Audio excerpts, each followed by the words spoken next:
Part 1. The Sleep-Inducing Power of Historical Bedtime Stories. Hey guys, tonight we begin with something calm, something soothing. So you might want to dim the lights, pull the blanket a little higher, and let your phone screen glow be the last candle of civilization before sleep. Because tonight we're going to drift gently through the slow-motion car crash that was European royal family life. And when I say royal family life, I don't mean the glamorous Netflix drama version where people look impossibly symmetrical and nobody has digestive problems. I mean the real version, where dynasties insisted on marrying cousins so often that a family tree looked less like a tree and more like a tangled ball of yarn. And if that yarn ball had also been chewed on by a Habsburg chin. Now, the fun part is, nobody thought this was a bad idea at the time. In fact, for centuries, the guiding principle of Europe's ruling class was marry thy cousin, consolidate thy land, and ignore thy physician when he says the children are looking a little fragile. Because of course, who wouldn't want to double down on recessive genes when ruling an empire? So tonight, we'll be wandering through the candlelit halls, the drafty castles, the silken bedsheets soaked with melancholy, and the endlessly awkward dinner tables of monarchs who were both politically powerful and genetically, well, let's just say, creatively challenged. Take a breath, settle in. This is going to be slow, smooth, and mildly absurd. Think of it as history's version of warm milk, if that milk had been left out on a Spanish balcony a little too long. The royal obsession with marrying relatives. Let's start with a broad observation. Monarchs loved marrying their relatives. It wasn't an accident. It wasn't a, oops, I didn't know that was my niece. It was intentional. These people had entire genealogical charts, priests and advisors dedicated to making sure they didn't marry strangers, because strangers were dangerous. Strangers could have different ideas, new blood, or, heaven forbid, a healthy jawline. No, better to keep it all in the family. It made inheritance simpler. Lands didn't get split up, the treasury stayed fat, and as long as you ignored the occasional stillbirth, infertility, or royal child who looked like he'd been designed by committee, everything was fine. And in fairness, they really did ignore it. For example, if a child was born sickly, it was usually blamed on God's mysterious will. Or maybe the weather, or, if you were particularly unlucky, witchcraft. Rarely did anyone say, well, perhaps marrying my niece was not the strongest genetic strategy. Which brings us to the Habsburgs, the poster children for dynastic inbreeding. The Habsburg face. The Habsburg dynasty ruled over Austria, Spain, and half of Europe for centuries. Their empire was vast, their palaces glittered, their portraits, not so much. You see, the Habsburg family is remembered for many things: political power, endless wars, impressive titles, and of course, the Habsburg jaw. That iconic protruding chin that jutted forward like an architectural project. Now, to be fair, not every Habsburg had it, but many did, and the longer the family married its cousins, the more exaggerated it became. By the time we get to Charles II of Spain, the ultimate Habsburg genetic project, the poor man's chin was less of a feature and more of a geological formation. Charles II, sometimes politely referred to as the Bewitched, was the product of several generations of inbreeding so tight that his family tree looks more like a family circle. His father was also his mother's uncle, his grandparents were also cousins, and honestly, if you keep tracing back, it's like everyone at the family reunion was just wearing slightly different crowns. The result? Charles had a massive Habsburg jaw, could barely chew food properly, suffered from numerous health problems, was reportedly infertile, and died young. He was technically king of Spain, but in practice, he was more like Spain's genetic warning label. But why did they keep doing it? At this point, you might ask, why didn't anyone stop? Surely someone noticed that the kings were getting sicklier, the children weaker, and the family portraits less flattering. Well, yes, they noticed. But here's the thing. The short-term political gains always outweighed the long-term biological disasters. A marriage to your niece meant a big shiny chunk of land stayed in the family. A marriage to a stranger meant messy alliances, negotiations, and the risk of your neighbor claiming half your kingdom. And besides, everyone assumed God would sort out the details. If a king was weak or a baby died, well, that was divine will, not cousin marrying. Definitely not that. Let's float for a moment over to another dynasty, because the Habsburgs didn't have a monopoly on genetic chaos.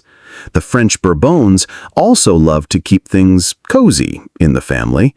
And cozy, in this case, usually meant, let's see what happens if we mix these already mixed genes one more time. Royal children.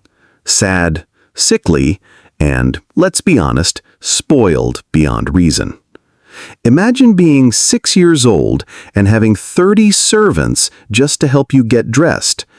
It didn't exactly encourage resilience. Take, for instance, the Dauphins of France, the heirs to the French throne. Many of them didn't live long enough to rule. The Bourbon dynasty was like a relay race where the baton kept getting dropped halfway around the track. By the time Louis XVI came along, the poor guy who ended up losing his head in the French Revolution, the royal bloodline was already running on fumes. Let's float over to England. Now, England wasn't quite as extreme in its cousin enthusiasm as the Habsburgs or Bourbons, but don't worry, they had their own eccentricities. Henry VIII, for example, not inbred himself, but he did an excellent job of destabilizing his dynasty by divorcing, beheading, and generally exhausting his wives. His obsession with producing a male heir turned the Tudor household into what can only be described as a medieval soap opera. His daughters, Mary and Elizabeth, ended up being far more competent rulers than any of his sons, but even then the pressure to marry strategically and keep bloodlines pure loomed over them. Elizabeth famously refused to marry at all, probably realizing that the whole dynastic matchmaking thing was more curse than blessing. And of course, later on, the Stuarts had their own problems. Charles I managed to lose both his throne and his head. His children, bouncing around European courts, had plenty of cousin options too. It was all just endlessly circular. A gentle pause. Let's take a moment to breathe here. We've floated through Spain, France, and England, and what have we learned? That dynastic marriages were less about romance and more about paperwork. That children were pawns, adults were fragile, and genetics were ignored in favor of politics. It's oddly soothing, in a way, because no matter how messy your own family gatherings get, at least your uncle isn't also your brother-in-law and your grandfather, probably. Part 2. Cousins, Crowns, and Catastrophes. Welcome back. If you're still awake, congratulations. You've officially survived Part 1, which means you've already learned more about royal inbreeding than most people ever wanted to know. If you've drifted off and just woke up again, hi, you didn't miss much. It's still the same story. Cousins marrying cousins, castles full of coughing children, and entire dynasties trying their best to outwit basic biology. So, let's continue floating along this river of royal disasters. Tonight we're heading deeper into Europe's greatest hits of family as dating pool. Because if there's one thing monarchs loved more than gold or power, it was making sure their kids' DNA was basically a copy-paste job. The Spanish disaster that was Charles II. We touched on Charles II of Spain before, but let's linger with him a little longer, because if there were ever a human footnote to "don't marry your niece," it was Charles II.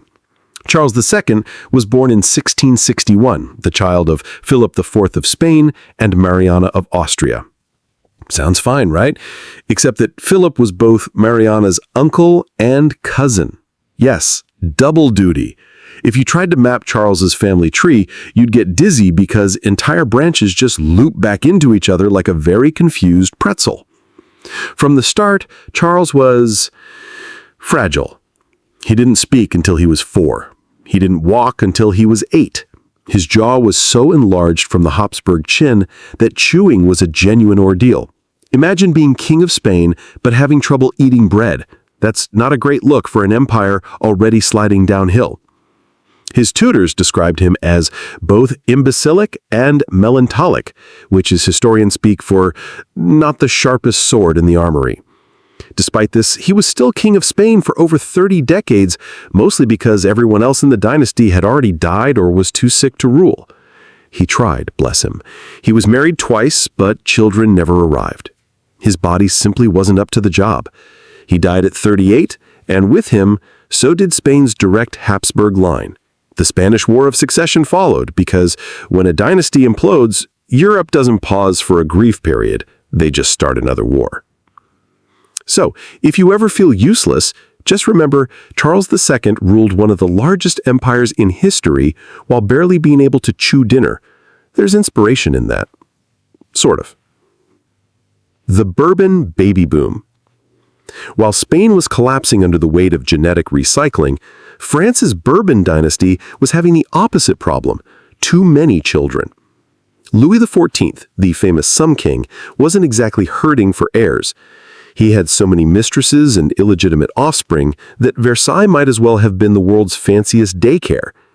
But even his legitimate children faced the classic curse of royal families: fragile health and short lives. Louis's eldest son, the Grand Dauphin, survived to adulthood but was famously unimpressive. One observer described him as the fattest and most cowardly prince imaginable. Inspiring stuff. He died before his father. Then came the next generation. The Duke of Burgundy, Louis's grandson, looked promising, but he and his wife both died young of measles, as did several of their children. It was like a royal version of musical chairs, except every time the music stopped, someone coughed, and the line of succession shifted again. By the time Louis XIV finally died at age 76, his throne passed not to his son or grandson, but to his 5-year-old great-grandson. Because, of course, nothing says stable monarchy than handing absolute power to a kindergartner. Habsburgs u Austria. Still cousins. Meanwhile, the Austrian branch of the Habsburgs was also keeping things consistent. Maria Theresa, the only female Habsburg monarch, had 16 children because if your bloodline is fragile, your best option is to overwhelm nature with sheer numbers. Among those children was Marie Antoinette, who eventually married Louis XVI of France. That union famously did not end well. Marie Antoinette brought with her the delicate Habsburg genetics and a talent for becoming unpopular. Louis brought indecision, awkwardness, and a love for lock-making. Together, they managed to steer the Bourbon dynasty right into a guillotine. It's a reminder that dynastic marriages weren't just unhealthy genetically, they were often terrible socially. The Austrian Habsburgs and French Bourbons had a long history of rivalry. So when Marie Antoinette showed up in Paris as a teenage bride, people weren't exactly thrilled. By the time the revolution came, she was an easy scapegoat. Let's drift north, the Russian Tsars. While Western Europe tangled itself in cousin marriages, Russia decided to add its own chaotic flair. The Romanovs weren't strangers to dynastic entanglements either, but they had an even more dramatic genetic inheritance: hemophilia. The most famous case was Tsarevich Alexei, the son of Nicholas II and Alexandra. Alexandra was a granddaughter of Queen Victoria, who had unknowingly passed the hemophilia gene through several European royal families. Alexei inherited it, which meant he could bleed to death from even the smallest injury. This single genetic quirk ended up shaping Russian history. Alexandra, desperate to save her son, turned to mystics and healers. Enter Rasputin, the bearded wildcard who convinced her he could ease Alexei's suffering. Rasputin's influence at court eroded trust in the monarchy, and the whole situation snowballed into revolution. So yes, a hidden gene in a bloodline of inbred royals indirectly helped bring down the Russian Empire. Genetics has a sense of irony. Queen Victoria, the grandmother of Europe. Speaking of Victoria, she's worth pausing on. Queen of the United Kingdom, Empress of India, and more importantly, Europe's most determined matchmaker. Victoria and her husband, Prince Albert, who was naturally her first cousin, had 9 children. Those 9 children married into nearly every royal family in Europe. By the early 20th century, Victoria's grandchildren were sitting on the thrones of Britain,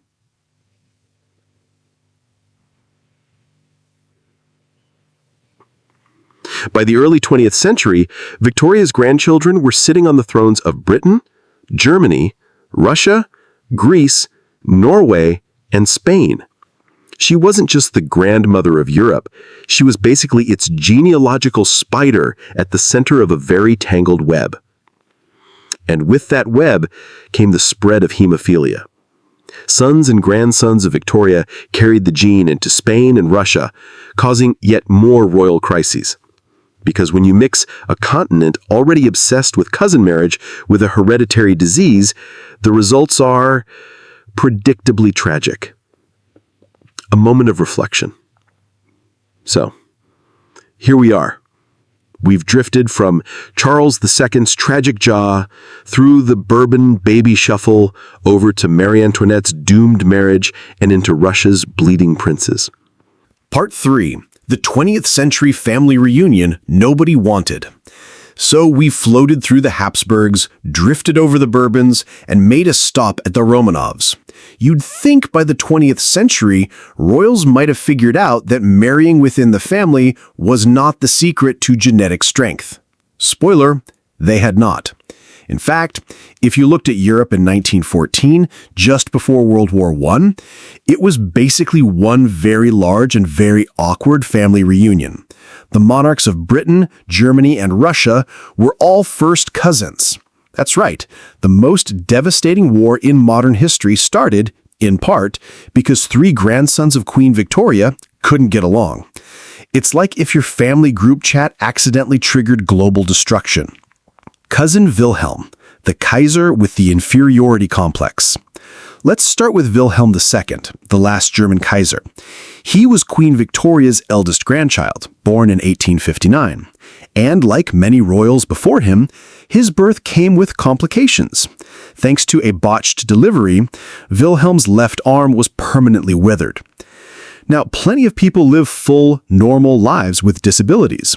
But Wilhelm had the added problem of being raised in a court obsessed with physical perfection, military glory, and masculine strength. The result? A lifelong inferiority complex wrapped in a mustache.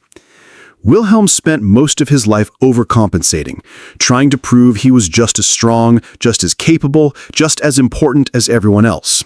He adored uniforms. He loved giving orders.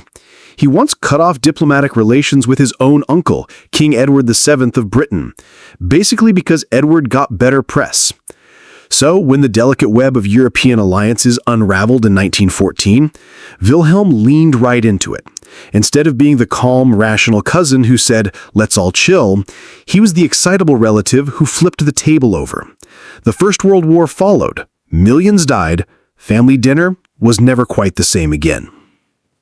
Cousin Nicholas, the Tsar who didn't want the job. Now let's glide eastward again to Nicholas II of Russia, another grandson-in-law of Victoria, married to her granddaughter Alexandra. Nicholas was, by all accounts, a kind man in private life.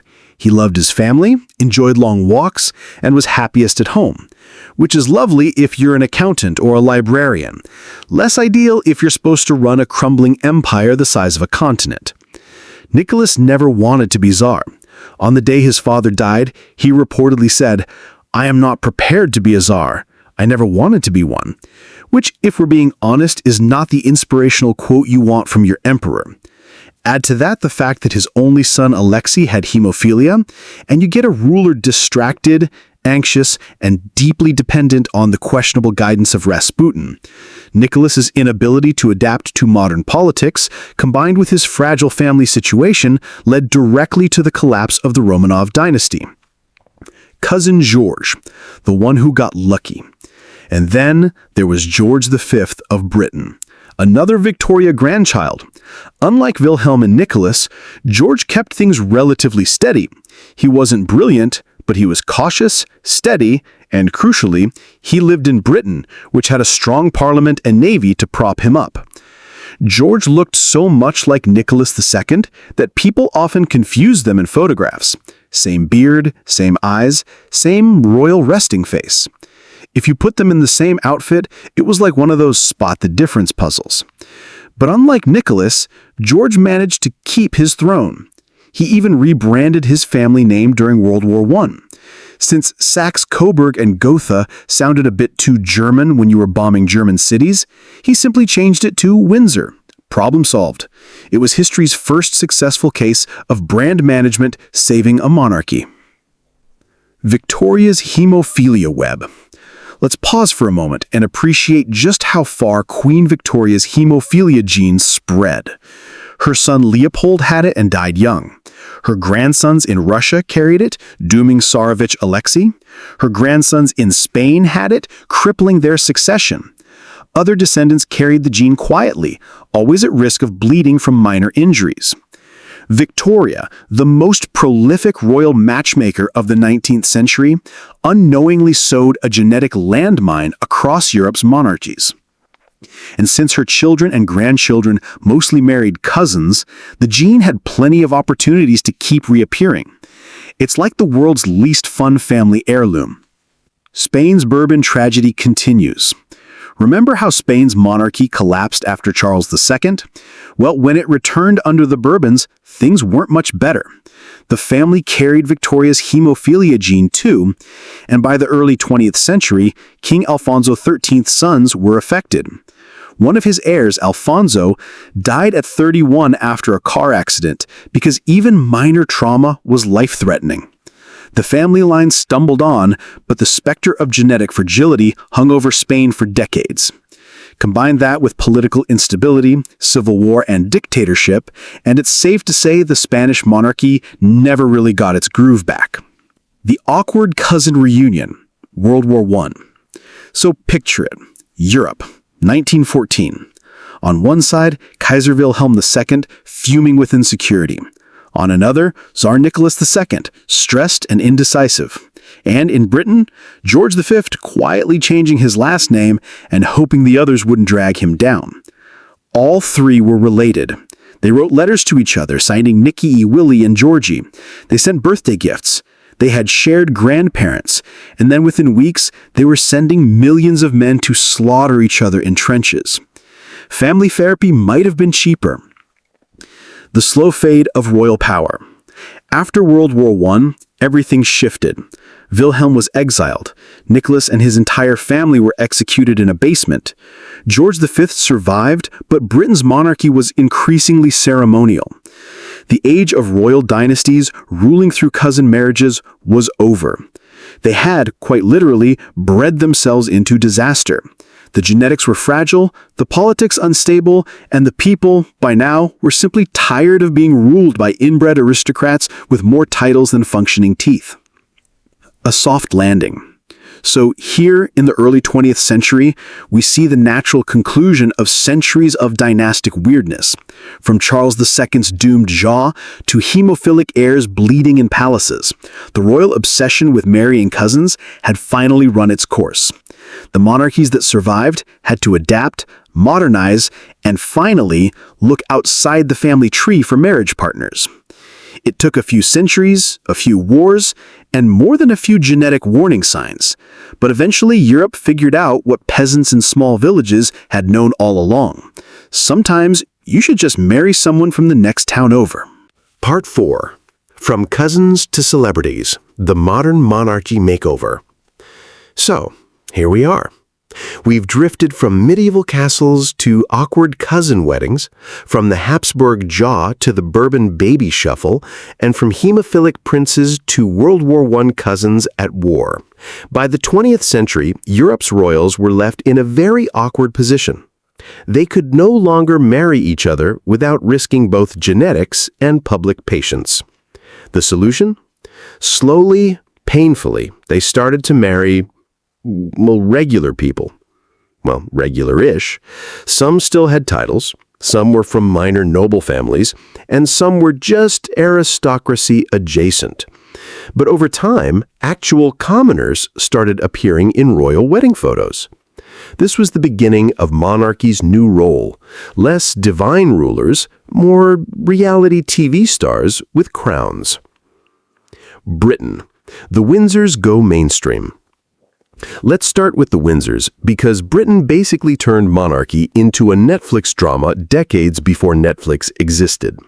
After George V rebranded the family name during World War I, the Windsors leaned hard into being symbolic rather than powerful. They cut ribbons, waved politely, and posed for photographs. A lot of photographs. But the genetic drama didn't disappear overnight. Edward VIII, George's eldest son, nearly derailed the whole thing by falling in love with Wallis Simpson, a twice-divorced American socialite. The scandal was enormous. Royals were supposed to marry other royals, not divorced socialites with questionable fashion sense. In the end, Edward abdicated, and his younger brother became George VI, better known as the king who stammered his way through World War II with the help of a speech therapist.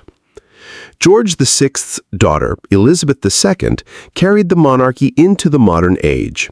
She married Philip Mountbatten, who, surprise, was also her cousin. But don't worry, the bloodline was at least a little more diluted by then. Elizabeth spent 70 years sitting on the throne, watching her family evolve from stiff ceremonial relics to tabloid fixtures. And, of course, in the late 20th century, things got even more dramatic. Prince Charles married Lady Diana Spencer, a commoner by royal standards. Their disastrous marriage, messy divorce, and Diana's tragic death turned the monarchy into a global soap opera. Suddenly, the royals weren't just inbred elites, they were messy, emotional humans, and the world couldn't stop watching. Spain. The Bourbons return again. Meanwhile, in Spain, the monarchy had been through, let's just say, a lot. Wars, dictatorships, exiles. But in 1975, after the death of Francisco Franco, King Juan Carlos I was restored to the throne. Juan Carlos initially seemed like the fresh start Spain needed. He married Sofia of Greece, another royal, but at least not a direct cousin, and they presented themselves as a modern, relatable family. For a while, it worked. But then scandals crept in.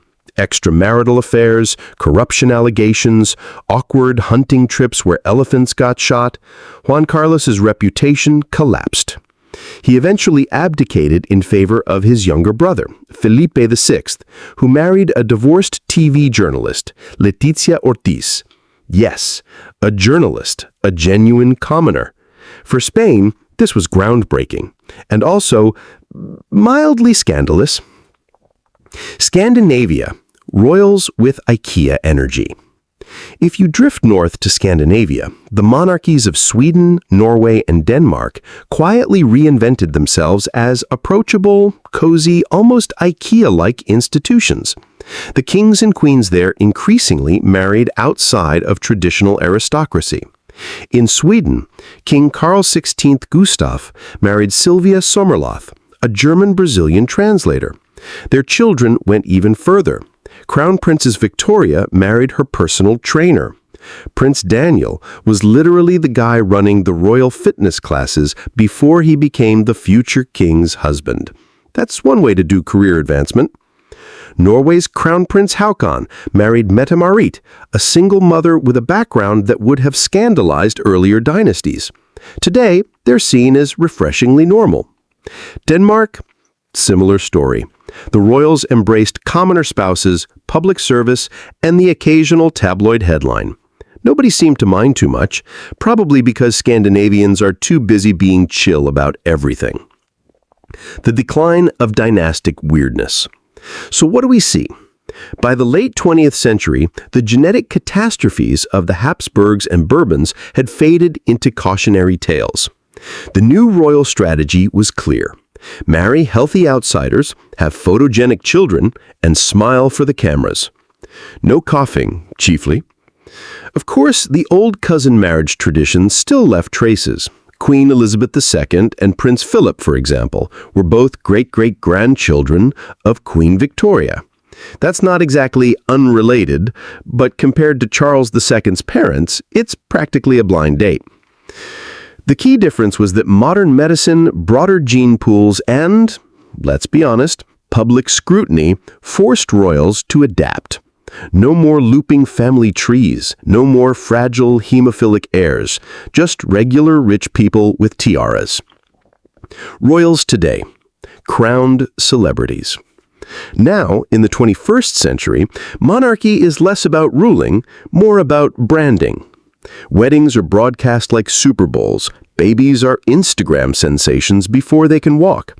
Scandals are devoured by tabloids worldwide.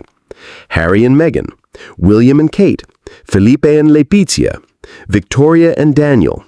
They're not just royals, they're global celebrities, endlessly dissected by media outlets and internet forums. Their problems aren't dynastic wars or genetic collapses anymore. Instead, they deal with paparazzi, Netflix docuseries, and the occasional awkward interview with Oprah. It's not exactly glamorous, but at least nobody's jaw looks like it was sculpted by a medieval woodcarver. A gentle closing thought. So, as we tuck away our historical quilt tonight, let's reflect. For centuries, monarchs believed the key to power was marrying their cousins, hoarding their bloodlines, and trusting divine providence. The result was centuries of fragile children, tragic rulers, wars started by family squabbles, and dynasties collapsing under their own weight. Today, royals survive mostly by doing the opposite, marrying outsiders, modernizing, and trying to look relatable on television. They're not quite the gods on earth their ancestors claimed to be, but they're still here, living reminders of Europe's long, weird, inbred bedtime story. So, next time you see a royal wedding on TV, just remember, it could be worse. At least the bride isn't also the groom's niece. Progress. Part 5. Royal Children Who Hated Being Royal. Welcome back, weary listener. By now, you've seen how European royals could turn a family tree into a genetic horror show, nearly bring empires to collapse, and slowly evolve into celebrity figures. But there's another story tucked between those grand dramas, the lives of the children, the ones born into gilded cages with a crown-shaped weight on their heads. Because being a royal isn't all banquets and pearls. Sometimes it's endless lessons, suffocating etiquette, and the crushing realization that your entire life is planned before you can even walk. And, historically, many of them hated it. The dauphins who never dauphined. Let's start in France again. Louis XIV and his successors were famous for producing a lot of children, many of whom were supposed to inherit the throne. But supposed to inherit didn't always mean survive childhood or enjoy life. The Grand Dauphin, Louis XIV's eldest son, spent most of his life under the shadow of the Sun King. Imagine trying to grow up when your dad is literally called the sun. Every step you take will be in the shadow of that metaphorical solar system. The poor boy was reportedly had little freedom, endless tutors, and a diet carefully monitored by court physicians who also thought bleeding was therapeutic. He survived to adulthood, but his health was frail, his temperament timid, and he never ruled. His life was basically one long exercise in polite sighing. The same story repeated with his children. The Duke of Burgundy, grandson of Louis XIV, married a young princess, had a few children, and then died of measles. His children also succumbed to illness, leaving the Bourbon succession in a constant state of, wait, who's next? The Habsburg children, delicate, odd, and sometimes frightening. Over in Austria, Maria Theresa had 16 children. 16! It's unclear whether she wanted them or if it was just a long experiment in population control. Regardless, the children ranged from relatively normal to bizarrely delicate. Some were physically frail. Others had personalities suited to court intrigue rather than playground games. And several were described in letters as odd or morose, which is polite historians speak for probably emotionally scarred. For example, her daughter Marie Antoinette, before she became the ill-fated Queen of France, was reportedly a quiet, shy girl who disliked court life. Yet by the time she reached Paris, she had to perform every moment of her life as though it were a carefully staged tableau. Smile on cue, manners precise, curiosity suppressed. Childhood had been swallowed entirely by duty. England's royal children, politeness as punishment. Meanwhile, in England, the Victorian royals perfected the art of making childhood feel like military service. Queen Victoria's children were drilled in manners, languages, and religion. Fun was limited. Emotional expression was heavily regulated. Some children rebelled quietly. Some withdrew. Some, like Princess Alice, became preoccupied with melancholy and oversensitivity. Others, like Edward VII, spent their early lives yearning for adventure outside the strict palace walls, only to discover that adventure came with full-time scrutiny and endless public obligation. Russia's little princes and princesses. Russia provides perhaps the most tragic examples. Nicholas II's children were confined, supervised, and frequently ill. Alexei, the hemophiliac heir, spent much of his childhood in pain, under constant medical observation, and often terrified of injury. His sisters, Olga, Tatiana, Maria, and Anastasia, lived in an elaborate but stifling bubble, their playtime strictly supervised, their education intense, and their emotional lives overshadowed by the family's fragile health and political danger. And of course, their lives ended abruptly during the Revolution, when the whole family was executed. Not exactly the bedtime story you want for your own kids, but it is historically accurate and gently tragic in a sleep-inducing way. Quirks, oddities, and strange hobbies. Royal children often developed unusual hobbies or habits to cope with their restrictions. Some took to writing obsessive journals. Others collected seemingly random objects. Still others practiced unusual routines for hours each day. For instance, one Habsburg prince reportedly spent an inordinate amount of time arranging his shoes by size and color, as if controlling footwear could give him control over a life largely dictated by dynastic expectations.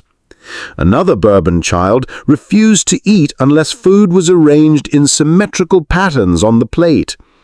And in Russia, young princes practiced fencing and military drills incessantly, not for survival, but because tradition demanded it.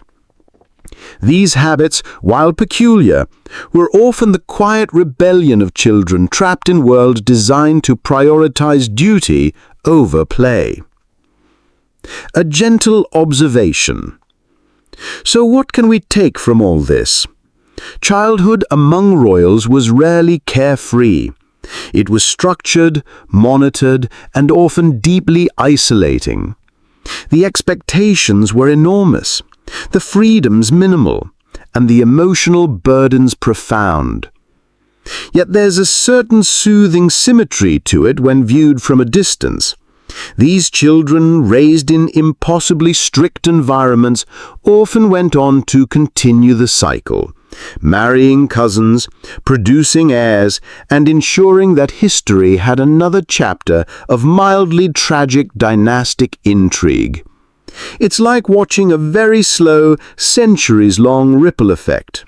Nothing startling, no loud drama, just a gentle, inexorable push of one generation into the next, each one slightly more fragile, slightly more quirky, slightly more resigned, perfect for a sleep-inducing narrative. Drift toward reflection.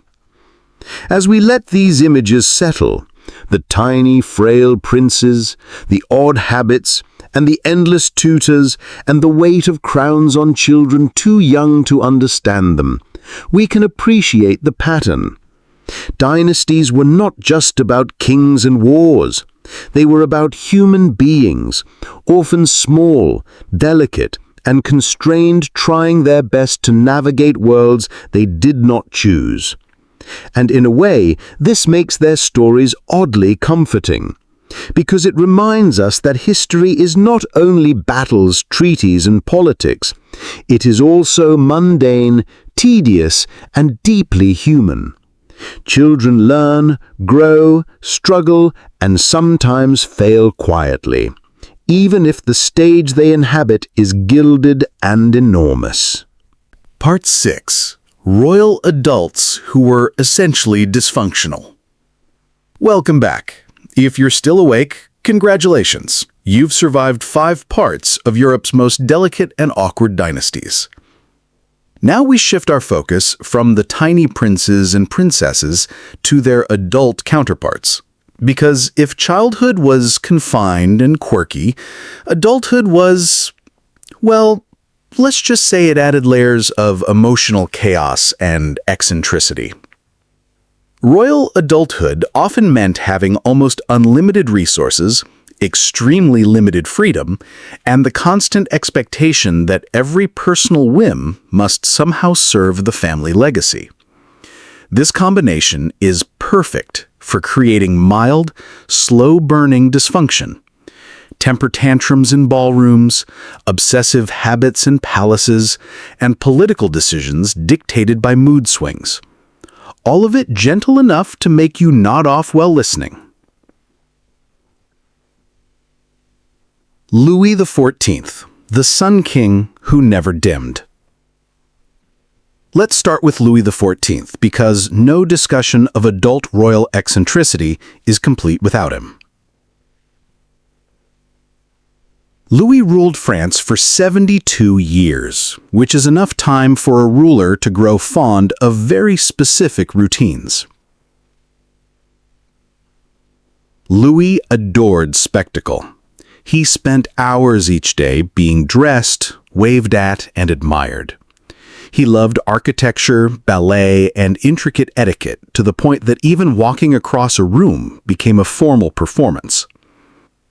Guests at Versailles often described the daily routines as exhausting, though nobody dared say that aloud.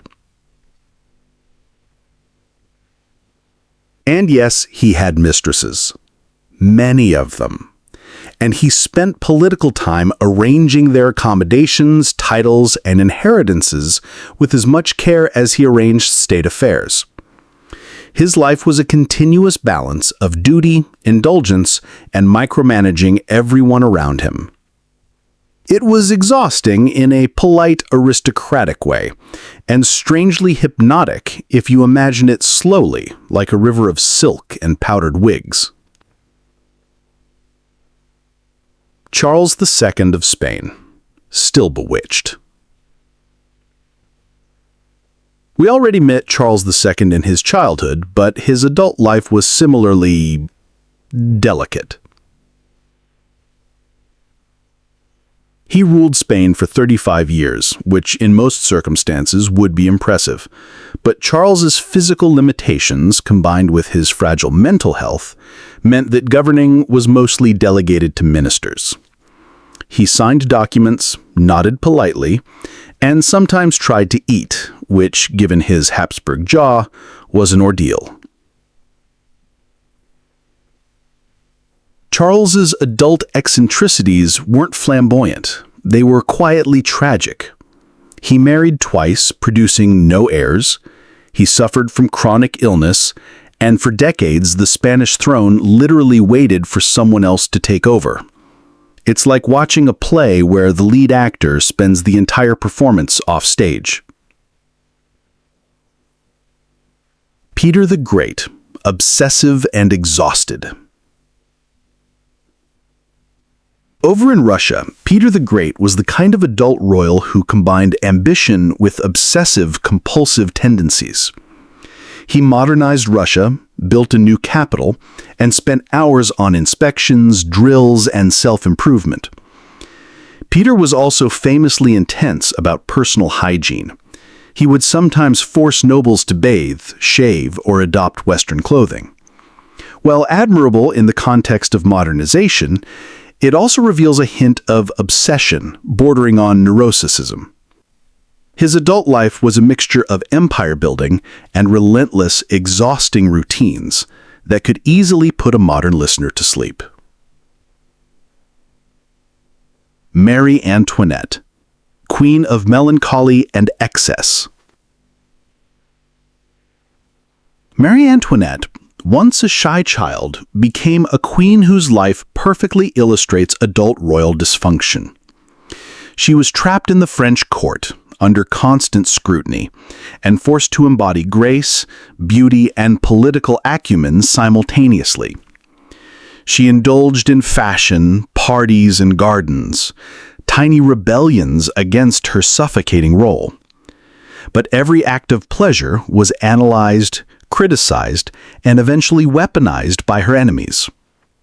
Her adult life was a slow-motion collapse of expectations, culminating in the revolution. Not exactly thrilling in a cinematic sense, but a perfect case study in gently tragic dysfunction. The British royals, stiff upper lips and quiet quirks. Back in Britain, the adult royals perfected the art of subdued eccentricity.